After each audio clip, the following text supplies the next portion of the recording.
Maswerteng hapon po mga ka-STL, narito na po ang resulta ng STL Muntinlupa para sa araw na to, second draw. April 3, 2025, araw ng Huwebes. Naway ang mga natayaan niyo pong mga numero kanina ay manalo nawa ngayong hapong ito, 4 PM. Kaya't kunin niyo na po yung mga tickets, narito na po ang resulta.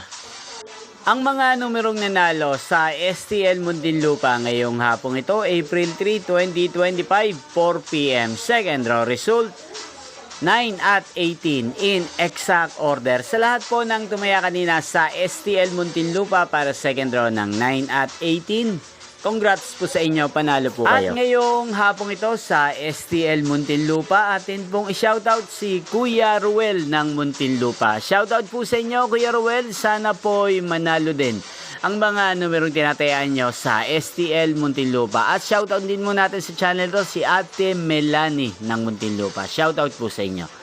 Inyo pong napanood ang resulta ng STL Muntinlupa sa channel na to, Roderick Hernandez TV. Maraming salamat po sa patuloy nyo pong panonood sa aking channel. Magkita-kita pong muli tayo mamayang 9 PM. Thank you for watching.